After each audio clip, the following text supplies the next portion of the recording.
जय माता रानी। दोस्तों कैसे हो आप सब? आशा करती हूँ आप लोग ठीक होंगे। आज सुनाएंगे सुहाग गीत। बेटी सुहाग गीत है, बहुत ही दर्द भरा बेटी सुहाग गीत है, तो सुनिएगा और बताइएगा कैसा लगा। देर न करते हुए चलिए सुनाते हैं दीदी के साथ ये प्यारा सा गीत। संजवई माया वाले है बेटी कई बाराती आया रे, संजवई माया वाले है बेटी कई बाराती आया रे, राती आई माँ भाई ले बिया रे, लाला ना माया रे, राती आई माँ भाई ले बिया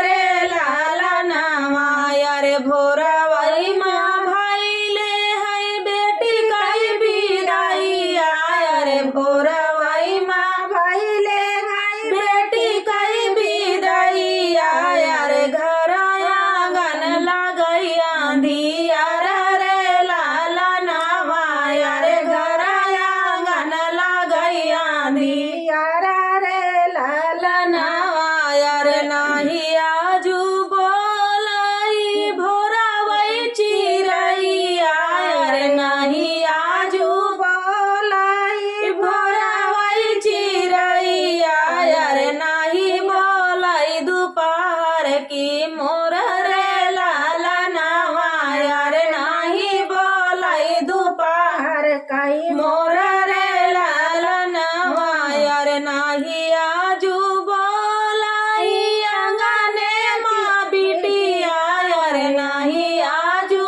बोलाई अंगने माँ बेटी आया रे, घर आंगन लागेला सुन रे, लाला ना माया रे, घर आंगन लागेला सुन रे, लाला ना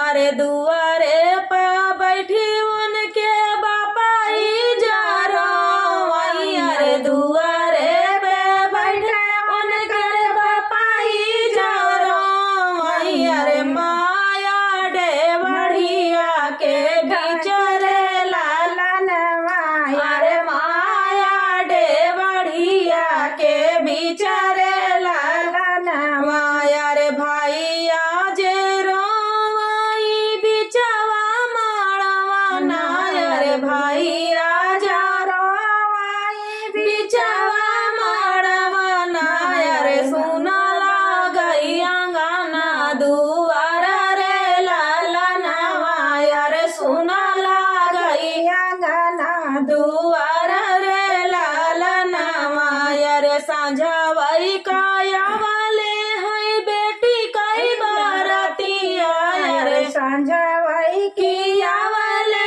है बेटी कई बाराती आया रे, राती आई माँ भाई ले बिया रे, लाला ना माया रे, राती आई माँ भाई ले बिया रे, लाला ना अरे भोरा वही का भाई ले हुई बेटी कई बिदाई आया रे, भोरा वही माँ भाई ले गई बेटी कई बिदाई आया रे, घर आंगन लगई आंधिया रे, लाला ना माया रे, घर आंगन लगई आंधिया रे, लाला ना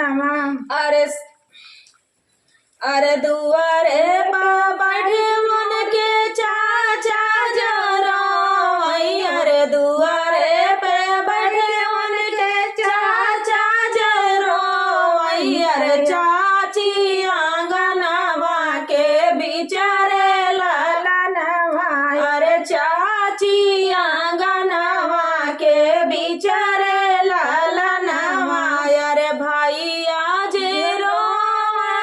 बिचवा माड़वा नाया रे, भाई आज रोई बिचवा माड़वा नाया रे, घर आंगन लागेला सुन रे, लाला ना माया रे, घर आंगन लागेला सुन रे, लाला ना। तो दोस्तों ये प्यारा सा सुहाग गीत आप सभी को कैसा लगा कमेंट में बताना दोस्तों। तब तक के लिए नमस्कार।